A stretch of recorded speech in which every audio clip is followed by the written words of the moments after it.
Good morning, good afternoon, good evening, everyone, and welcome to our visual webinar on emotional intelligence. We are delighted to be able to share the insights on emotional intelligence. This is a trending topic, and we saw it because we have a lot of people that sign up for the webinar. Emotional intelligence impacts our personal and professional lives. Thank you for joining, and let's dive in. Let me share the screen so we keep this running.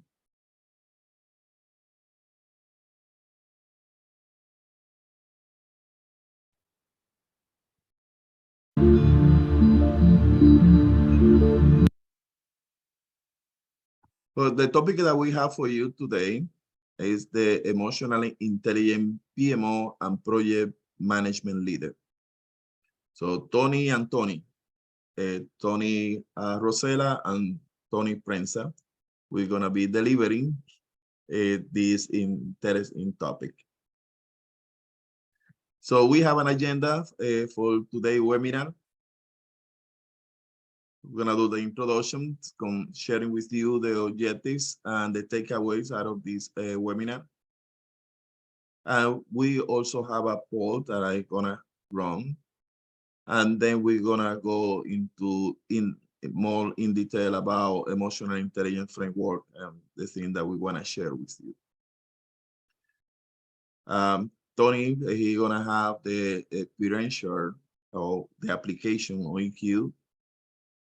And then we're gonna wrap up the webinars and recap what we learned and what should be the next step for all of the attendees. So we are using some references. You can see there's a couple of books and also a link in addition to others. Those are the major references that we use for this webinar. As Tony and I, so we said we are not an expert in emotional intelligence, so we're gonna be sharing our experience and how we adopted emotional intelligence to be successful in our professional career and life. So my name is Tony Prensa. So I live in Orlando, Florida. So I have a little bit of experience over 40 years in the industry, mainly in IT, but share that experience in different industry, being in different positions, leadership positions. I had the opportunity to work with thousands of people in different countries and different teams, managing all kind of projects, programs, portfolio, establishing project management office, and also in the IT. So I was a chief information officer, and also the other positions in that arena. So I had a lot of opportunity to work with a lot of people. So I learned through the years on the street, I would say.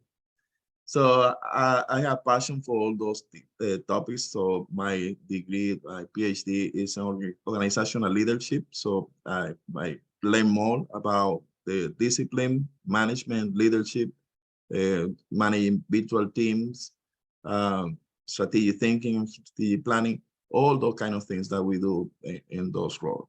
So I'm the CEO of TP Global Business Consulting, organization that we focus on consulting for project management, PMO, and also training and education.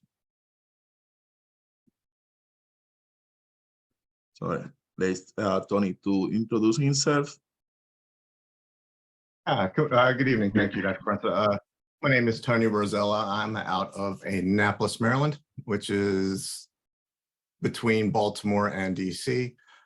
20 plus years of project management, IT, technical project management experience, working in various verticals and market spaces, as you can see here. A lot of transportation, a lot of public safety.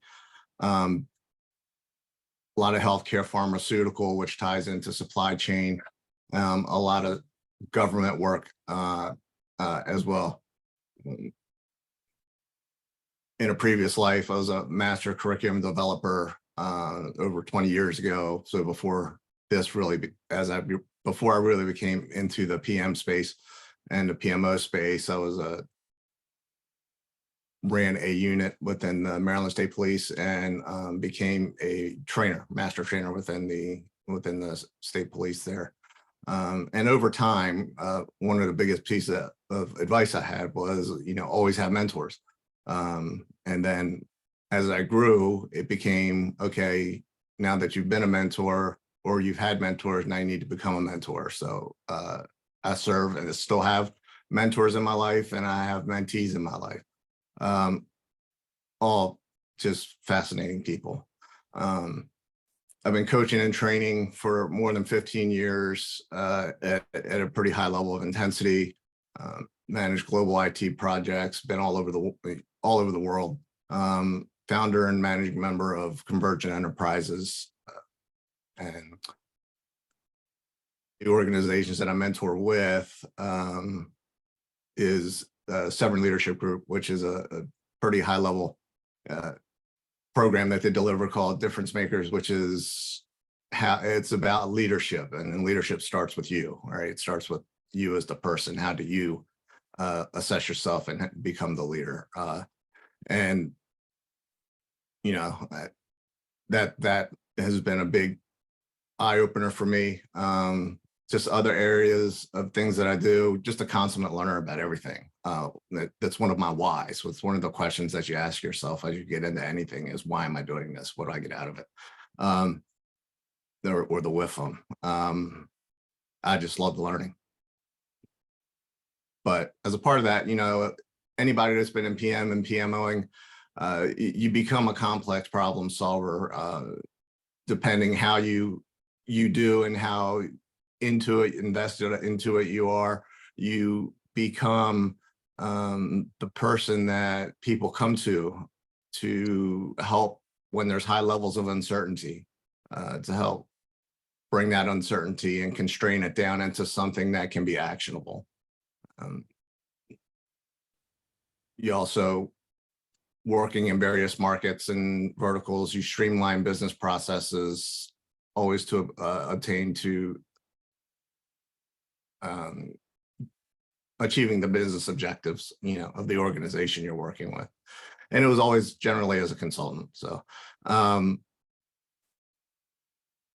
establishing project and PMO governance frameworks has been a big part of what I've done, and being a trainer and a mentor and a coach.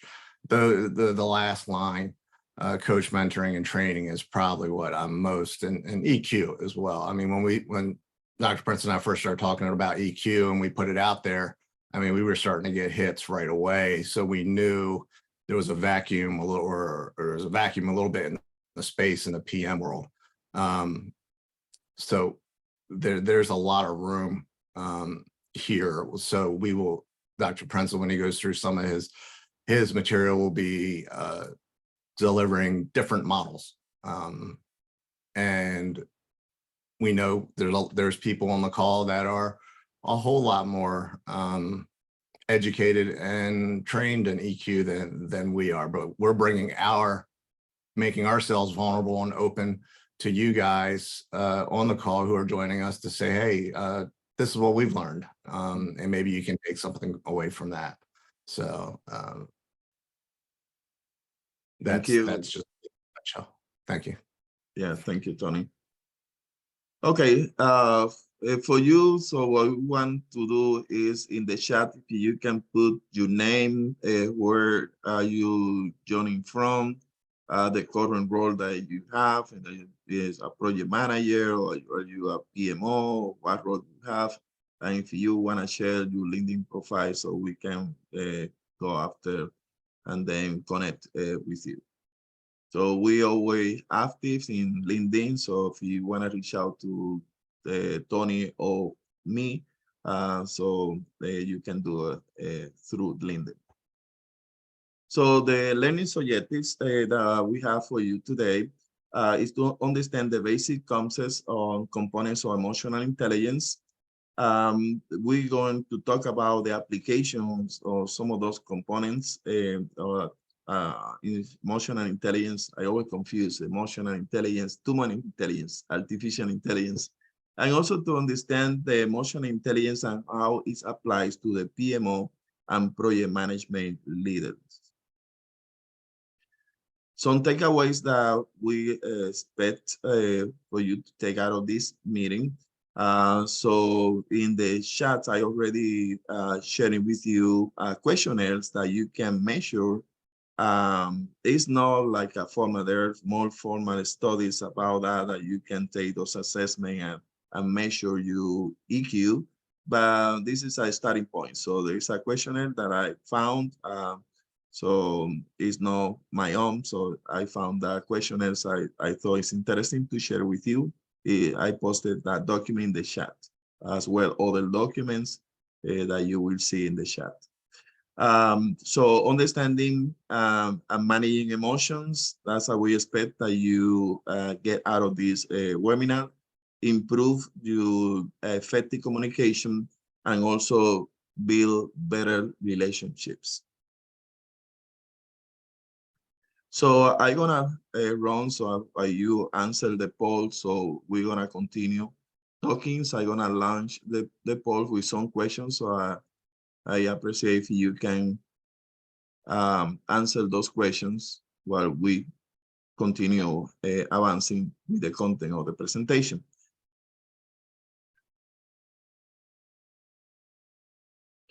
So now let's go into what we call the framework of emotional intelligence. So we're going to have some definitions and other key information that we want to share with you. First, I would like to talk about different facts. That's the source, so you can see the source in the bottom of the slide. But emotional intelligence can be learned. There are skills. So if you practice like in a sport, you can improve in your EQ. So emotional intelligence can be learned. Another interesting fact is that EQ accounts for 58% of performance in all types of jobs.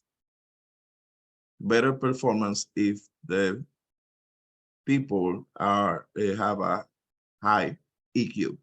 So the source, as I mentioned, is there. So it's not a research that I conducted, but I'm sharing this information with you. School whose head teachers have high EQ scores demonstrate the best national results for children. And that's a research from this organization, ongoing Hay Group research. 90% of high performers are also high in EQ. Only 20% of low performers are high in EQ. Another research in a multinational study, so 515 senior executives EQ scores were high in 74% of successful hires, but only high in 24% of failed hires. Another important facts, the link between EQ and earnings, that's important. So you can get more money if you have high EQ.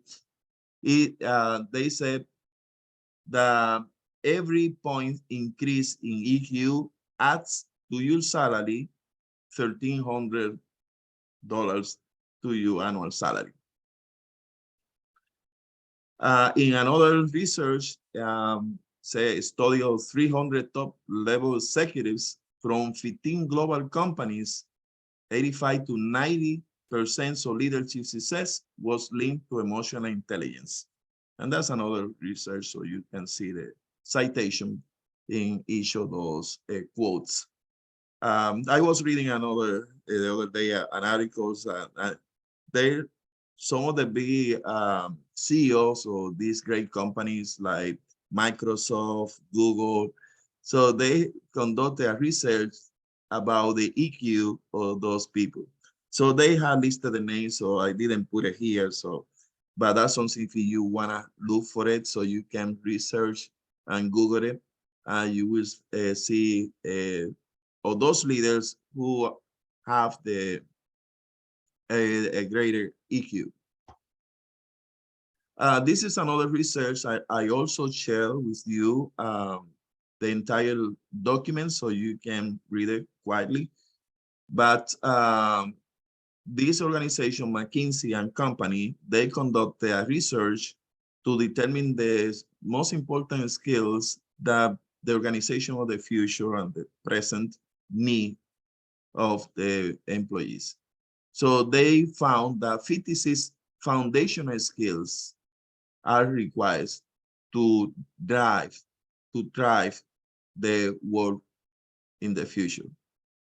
So the organizations are looking for those kind of leaders with those 56 foundational skills.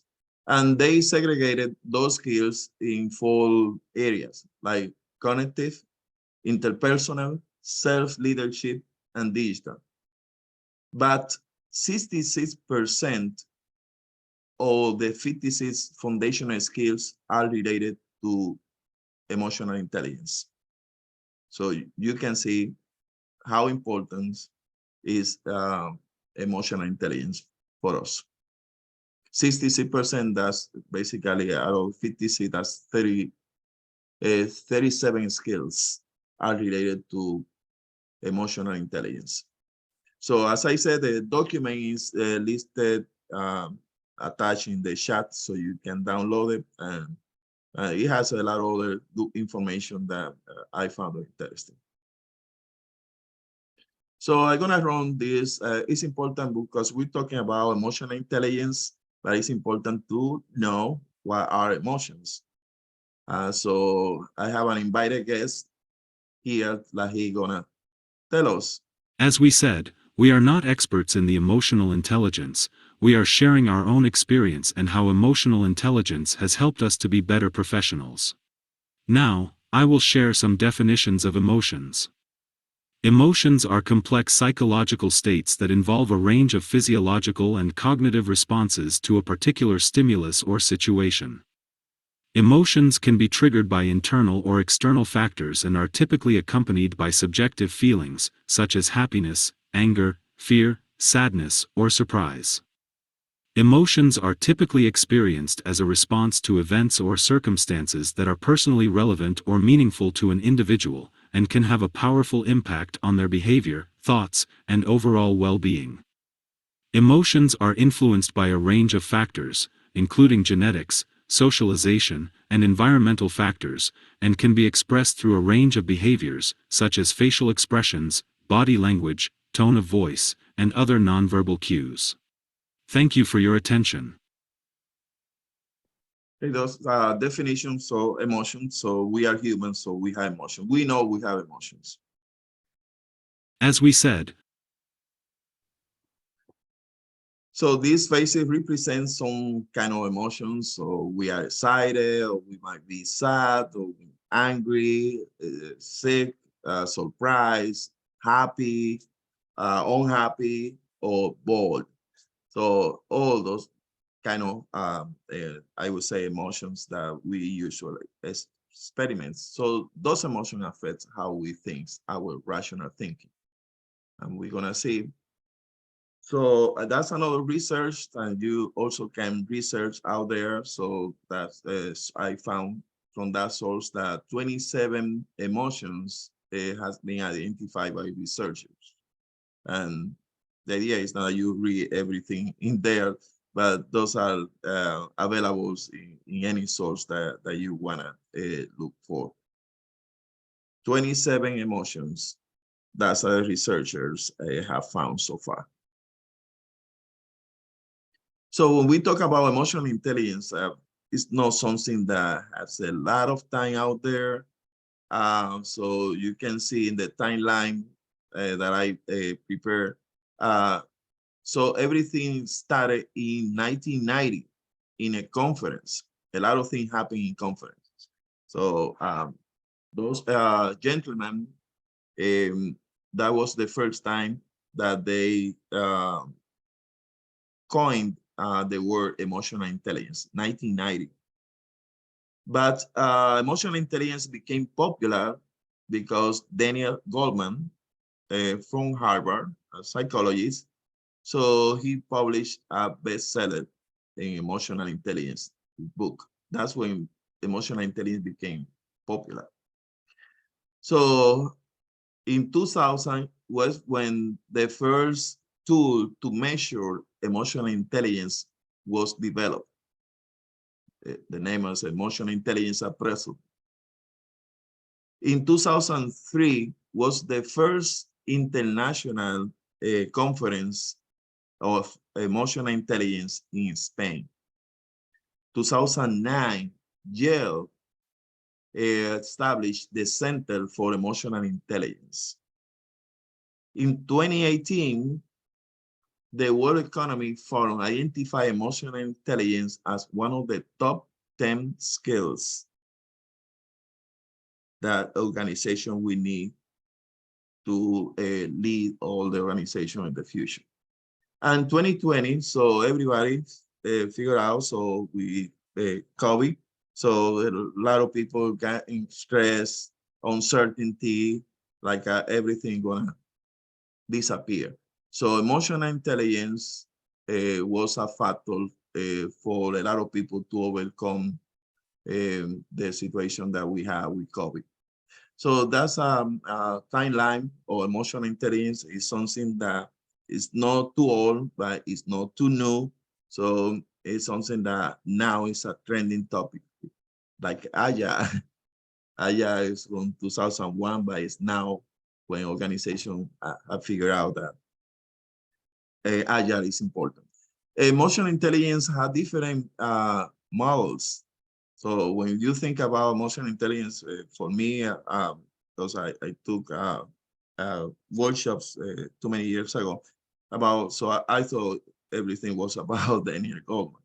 But you can see, so I identified 7 EQ models out there. But all of them is about emotions. For example, Daniel, he has 4 behaviors, but the others, they have 5, others may have 6. But there are different models out there that an organization they use to measure emotional intelligence. So let's talk about a definition. We always like definition. Emotional intelligence refers to the ability, so that's a skill, the ability to recognize, understand, and manage our own emotions as well as the emotions of others. It involves being able to perceive, express, regulate emotion effectively in different situations, and using emotion to guide thoughts and behavior in positive ways. So let's talk about the behaviors. So I'm adopting Daniel's Goleman model that has 4 behaviors. Self-awareness. Self-awareness describes the ability to recognize and understand your emotions, drives, strengths, and weaknesses. Self-management. Self-management describes how you manage emotion and behavior with focus and restraint. Social awareness help to recognize and understand others' emotions. And relationship management is to apply our understanding on our dealings with others. So each of those has competencies like self-management. Your emotional self-control is about managing your emotions, and you can control it, and you know where you have it. Your achievement orientation, a positive outlook, and adaptability. All of those are competencies of self-management. Social awareness is about empathy and organizational awareness. Relationship management competencies It's very important because we relate with a lot stakeholders. You are in the project management and also in PMO. So we have stakeholder teams, all of them. So influencing is important, it's a skill. Coaching and mentoring, conflict management, inspirational leadership, and teamwork. Those are competencies of relationship management. So why, and this is only a reduced list. So if you research, we find a lot of other factors why we should take care of our emotions and study emotional intelligence as a way of developing and be a better leader.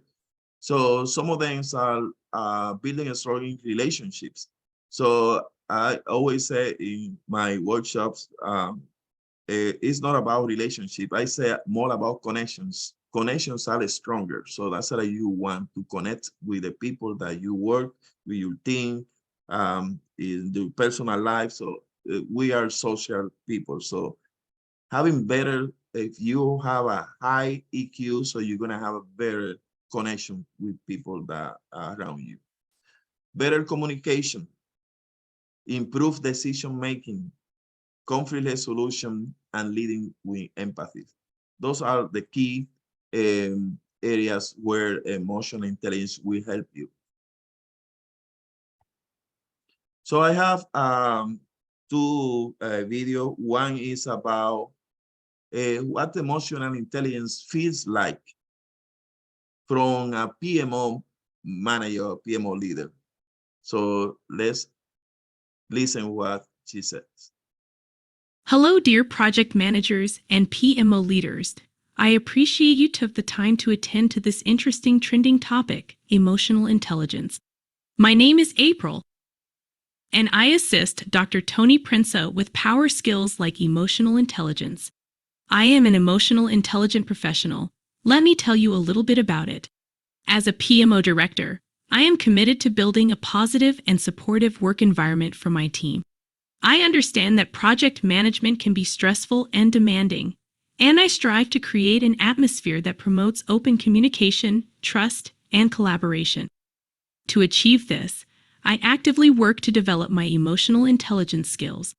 I practice active listening, seeking to understand the perspectives and emotions of my team members. I am empathetic, taking the time to acknowledge their feelings and offering support and resources to help them manage their workload and stress. I recognize that my role as a leader requires me to be adaptable and flexible. I am constantly assessing the needs of the team and adjusting our approach as necessary to achieve our goals. For example, if a team member is struggling with a particular task or assignment, I may work with them to identify areas where they can improve, offer additional training or resources, or consider delegating some tasks to other team members. I am also aware of the importance of setting clear expectations and goals for the team. I communicate regularly with my team members to ensure they understand their roles and responsibilities and how their work contributes to the overall success of the project. I am transparent and honest, sharing information about the project's progress and challenges, and working collaboratively with the team to identify solutions. Overall, as a PMO director, I strive to lead by example, modeling the behaviors and attitudes that I want to see in my team. I am committed to fostering a culture of respect, trust, and collaboration, and I believe that this is essential to achieving our goals and delivering high-quality results. By prioritizing emotional intelligence and building strong relationships with my team members, I am confident that we can overcome any challenge and achieve success together. Thank you for your attention. Enjoy your learning. She is, she has a high EQ. Hello. So what about a project manager? So let's see what high EQ project manager. Thank you to April for telling us about emotional intelligence for PMO leaders. Hello, my name is Samuel. I'm going to tell what emotional intelligence feels like for me. I am a project manager with over 10 years of experience leading cross-functional teams on complex projects. People know me for my ability to build strong relationships with my team members and stakeholders, and for my excellent communication and problem-solving skills. I have a reputation for delivering projects on time and within budget, while also fostering a positive and supportive team culture.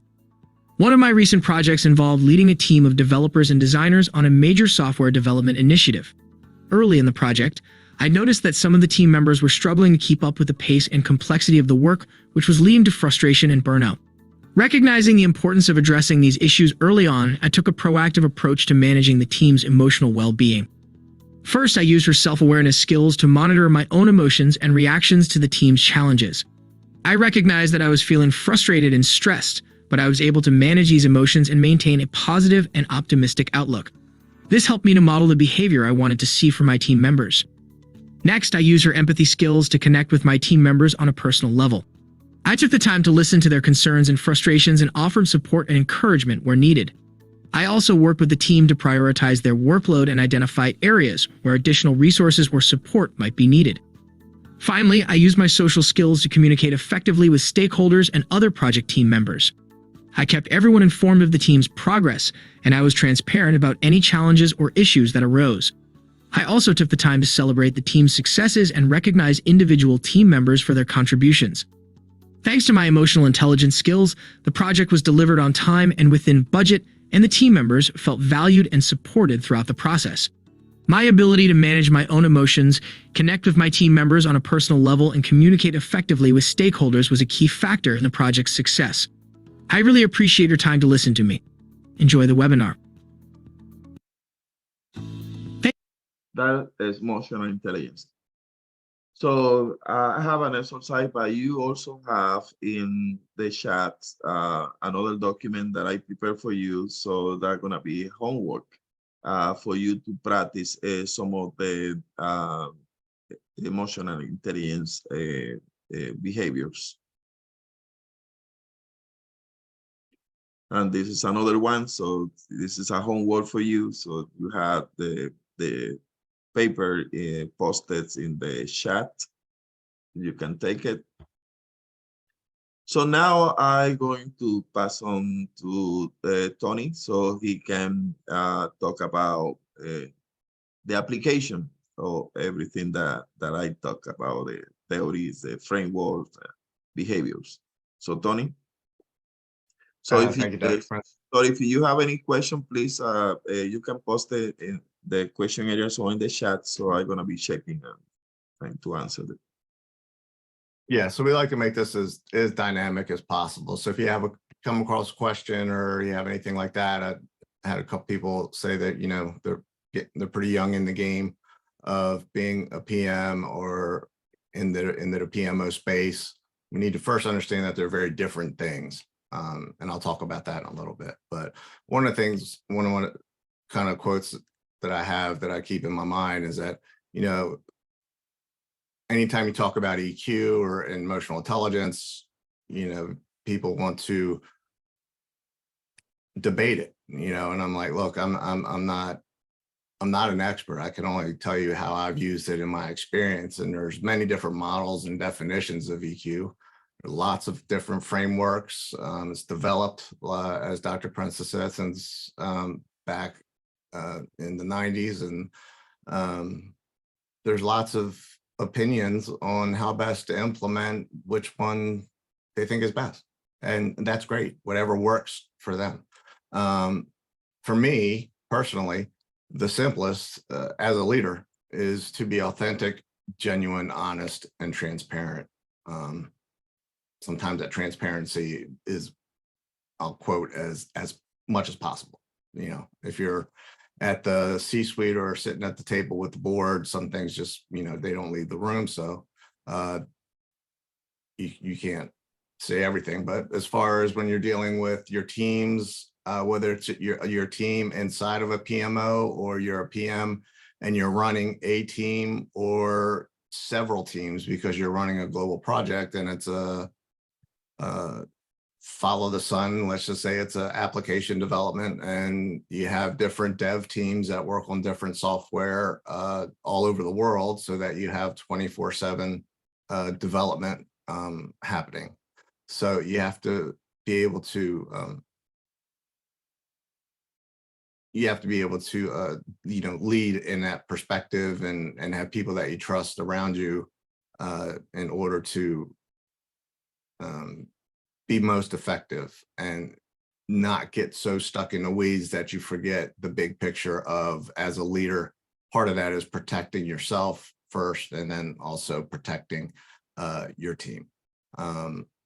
From the SLG, which I said I was a part of, the Sovereign Leadership Group, one of their big sayings is, as a leader, it begins with you. And then I stopped there, but then the other half of the quote is, but it's not about you. So being a leader, yes, it begins with you, but it's not about you. It's about how you are and how you develop and lead the people that you're responsible for or accountable for. But and that's why I put that quote in there. And I think I'll give one shout out to Julie Campbell, who is the CEO of Sovereign Leadership Group. And they have done a fantastic job of creating a cohort-based leadership development program that is based largely on EQ, which is at first, it's about finding out and being aware of who you are. And then how do you take who you are and translate that out into how you can impact others around you as your leadership roles become bigger and more impactful.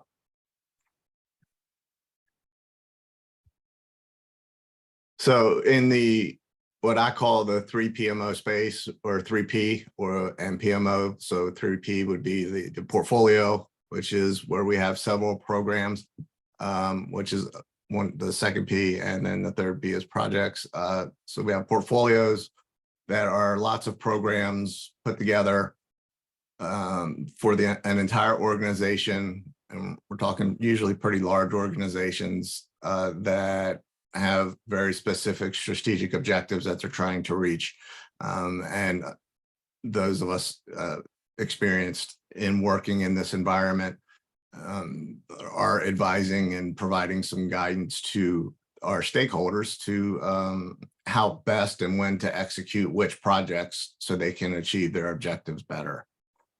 But that starts with, again, you being the leader. But from an environmental standpoint, environmental standpoint being what is it, where is it that teams work, right? Right now, a lot of us are still in this displaced virtual environment with maybe 1 or 2 days, if any, time in the office. So our time with the team is largely on platforms just like this, on Zooms or Teams or other collaborative software. And there's lots of things that are lost there that we can't pick up on from an emotional side of how people are actually doing. You can see the work they're turning in, but you don't know exactly what's happening as, experienced people who are used to leading others. We look at everything. We look at the way they come in the morning. Are they chipper? Are they sad? Are they late? Are they this, that, and the other thing? So those are things that we kind of take note of, and not that we're taking notes on that, but it's something we keep an eye on just to make sure that, if it keeps going on, there's things that we can talk about. But the first thing we have to establish is this idea of psychological safety from, and I got this from the Center of Creative Leadership, is that essentially it's a space where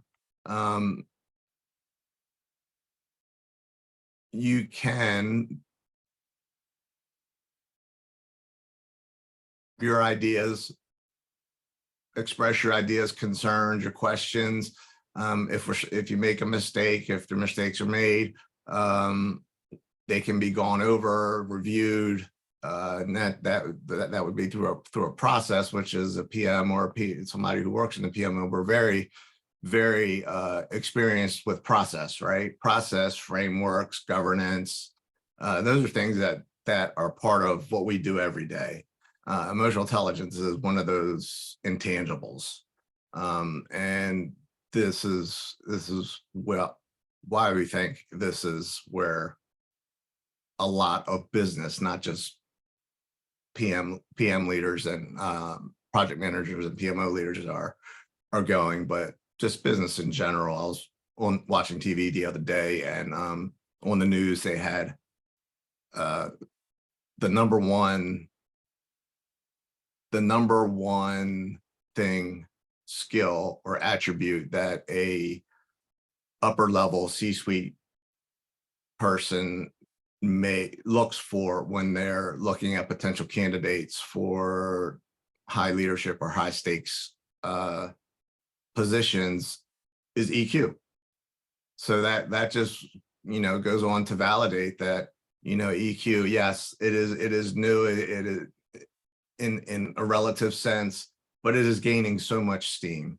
And there's a ton of organizations out there that are doing research and are finding the data and, helping the industries come out with, what exactly is emotional intelligence and how best can we use it. It's good to know what numbers are, but it's no good if we don't know how to apply them.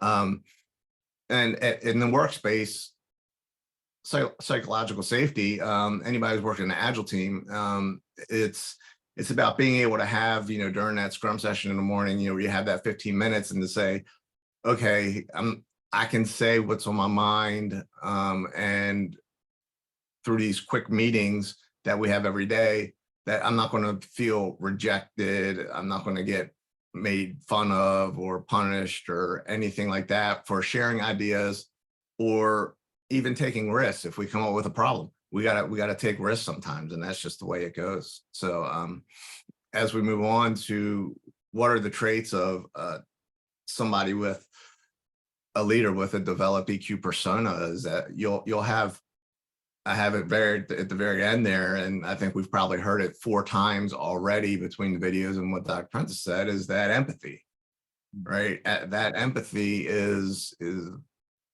critical. That's part of what establishes your ability to have a good and relationship and connectedness with your teammates or your subordinates. And you have to have that compassionate ear.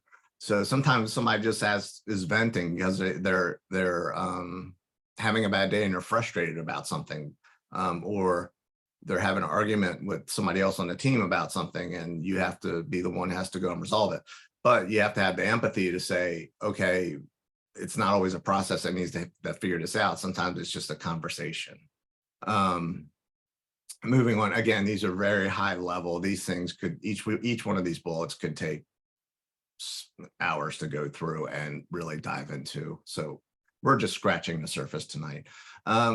People will tend to express themselves openly and respectfully without fear of offending coworkers. So part of it is when you're part of a team and you're part of a tightly knit team with that, where your leader has a high IQ, a lot of times your team will want to model that behavior, right? So they'll want to be able to take that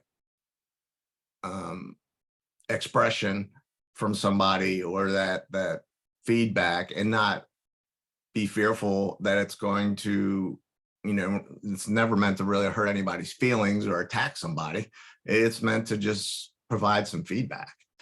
And that's good. I mean, we need that in order to move together as a group. So resilience is evident when new initiatives are introduced. So we're all used to, anybody in the PM and PMO space, and probably pretty much anybody that's in just about every industry, you're going down one road because that's the way you were told to go, and that's how your plan has you going. And then all of a sudden, you get orders from on high that things have changed, or we need to shift directions, or something, merger and acquisition is going to happen, and we need to make some changes. So all those things need to be a part of just what's in your tool belt, right? And when we can make these slides available so we can go through. And I know we're already at 7:45, and we want to take some questions from people.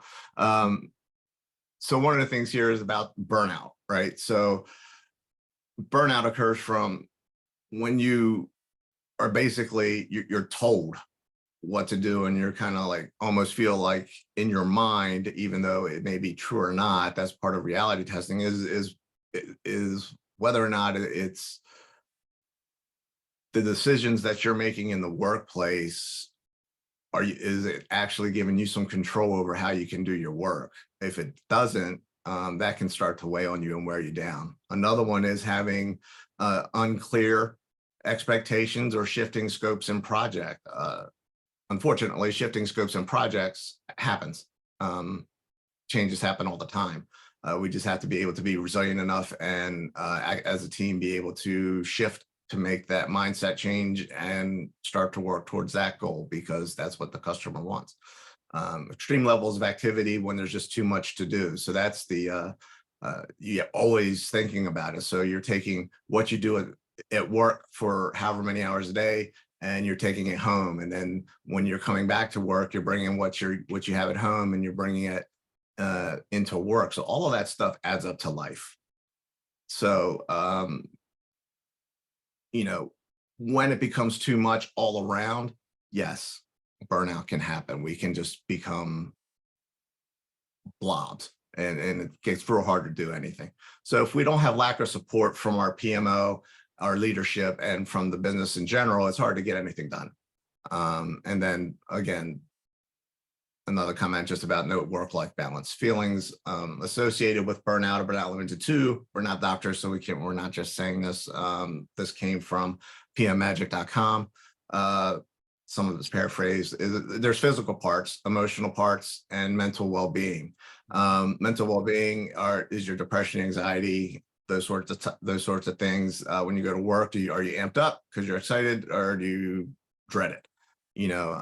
What emotional part of it is isolationism, diminished self-worth, and loss of what your why. Why do you do what you do? And the physical is, there's, health conditions, right? Your feedback, your headache, your poor digestion, etc. Not exercising, you're not engaging with your friends and family and all that sort of thing. If you don't have EQ leaders, what happens is the team starts to become underperforming. We're missing our key performance indicators. We're missing small details in the work that's important to the next maybe change. If we're doing development or anything like that, it becomes, if you miss something, it's a piece missing that is very important to how another piece gets developed. So that's wasted time. So that costs more money. And just generally your performance reviews could go down. This is seen all over the country right now for the past 2 years, high attrition rate. They're going where the money is, and people want to pay for people with EQ. And finding a job with skills, broad skills, not just EQ, but just broad skills and whatever it is you do, they're out there. Increased unresolved team member conflicts. If you don't have a strong leader, they're going to get worse. Increased sick leave and PTO. People just don't want to come to work. In general, and I just put in quotes my word, a foul out attitude. When they're there, they're just complaining or can become a barrier to progress. And we don't want that. So how do we harness into high performance teams? So how do we take EQ? Again, we haven't gotten deep into anything, but being the first line of defense as a leader, again, and I say this word a lot, and Dr. Prenza says it a lot, being a leader, you're first line of defense of protecting your team from the bosses, so that if you're the PMO director, or the head of the PMO, or the VP of the PMO, you don't have VP from somebody somewhere else, the CFO, the VP of finance, or the CFO or operations coming down on them they should be coming to you. Should be a chain of command there. You are their leader and you are accountable. Maybe not that necessarily that one person who's part of a 50-member team that has no idea what it is you're talking about, coming down on, and that just goes to belittle them, and that's just never good. Right? Well, we've learned this. We're adults here. So constant development of interpersonal team member relationships with team members just goes back to what Dr. Prentice said about developing that interconnectedness, right? Being connected and building that with your team. Get to know them personally. Spend a few minutes a day. When I was young in this world and in this industry, it's about, if somebody asks for a minute, you always have a minute. I don't care what you're doing. You always give them a minute, right? And let them at least be acknowledged. And you can work on the resolution later if you need to, but at least give them the minute as a leader, let them know that they can be heard. Aligning the members with their IDP. IDP is a term for their individual development plan, which goes to seek in different ways. There's different models of that too. What do they want to do this year? What kind of training do they want to go to? So we want to make sure that we're as their leader going to secure the finances and the training and the resources for them to be able to go do that and upscale themselves. And you need to be able to do that for yourself too. You need to go to your boss and say, this is what I want, and I want to go upskill. Let them go blow off steam as a team without you. So if your team, it was said earlier, going out and outside of work, don't go with them sometimes, because what they're trying to blow off steam about is you. And that's fine. If that makes them a tighter team that gels together, if they want to rally around something they have with you, that's fine. But hopefully at least your team is strong enough that they'll bring it up to you and say, hey, we talked about this and we'd like to address it with you. And you need to be strong enough to take it and work through it with them. 3 PMO leader, do care elements. So do care is just about what a prudent, reasonable person would do. And it's usually at the top level of the food chain there, of whatever team you're in or organization you're in. Things to consider, and these are things that all PMs know and PMOs, people in the PMO know already. So nothing in here is probably very new to a lot of people. It's just consolidated a bit differently. Allowing time to plan projects properly at the beginning and not force rush into preparations. Now that's a little bit dated because we are planning projects for agile development. Planning happens every few weeks or at every month, and then we are always changing within that period of time and adjusting to what the customer wants. So that's when building the team skills around you by investing in development and training for your team. Talked about that part. I put here in quotes and put a little star to it. It says, do not start a PMO with your organization's rock star PMs and expect that PM skills translate into PMO operations. They are very different disciplines. So just because you're great at being a PM doesn't mean you're going to work well in a PMO. Iteratively assessing maturity and auditing processes and workflows to ensure practical PMO framework works for your organization. Make sure that what you're doing is working for you and your organization. You're reaching your objectives for the business. Know the capacity of your PMO. Know how to say no. That was I never had a problem saying no to even my customers. I'll say, yes, it's going to cost you more money, but I'm going to say no if you expect me to do it for free. So that's just one of the things that you learn as you grow up. I know a couple of you said you were in for 3 or 5 years in PM world. You can get boxed into saying no or saying yes. Say no. It's going to cost you money, but I know there's a lot to do. I talk a lot. Yeah, so there's a lot to talk about emotional intelligence. So yes, it's a very deep and wide subject. Right. So as you mentioned, we just scratching the surface. here with the topic and create the awareness that all leaders, project managers, everyone should develop the emotional intelligence. So we have a better society, better world. So I'm sharing with you additional resources.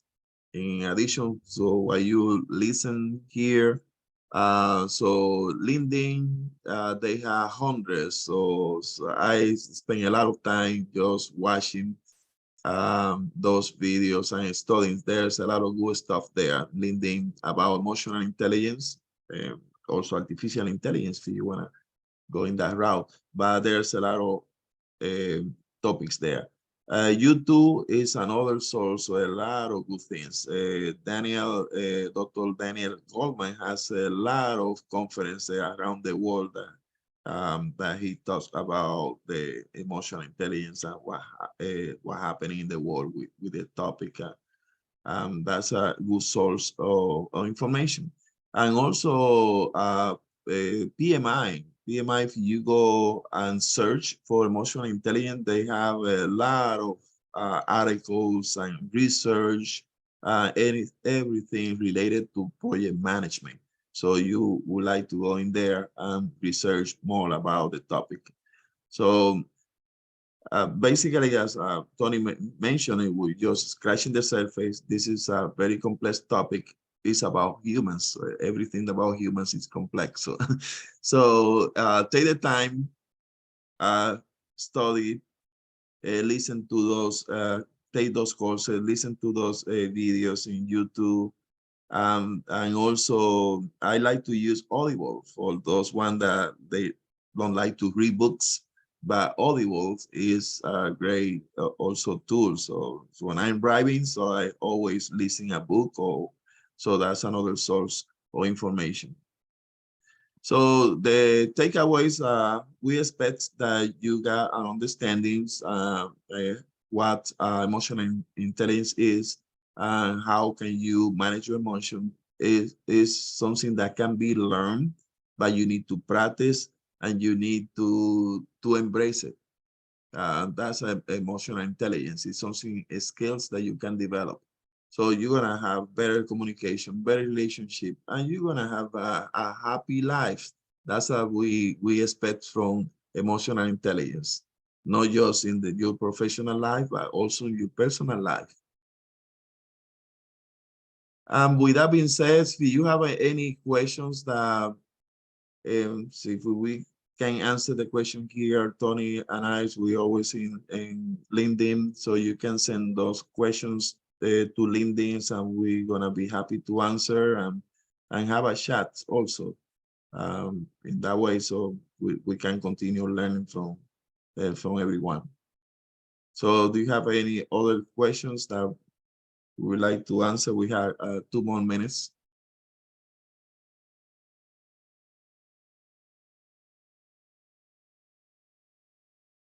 Yeah, and thank you everyone for making the time and joining today. So I know people are tired from the day and the routine. So we're gonna publish this in LinkedIn, the video. So if you wanna take the time and listen again, and also in YouTube and my YouTube channel. So I will be sharing the video.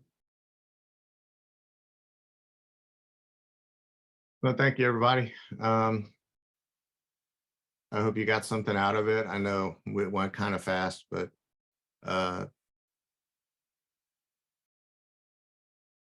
Right. Prince and I are looking to maybe do a couple other things here in the future, and present some more information at a deeper level than just scratching the surface here. Right. I think there's subjects just to focus on one of the behaviors. So let's talk about self-awareness. And there's enough material out there just to focus on one and go deeper how to develop self-awareness.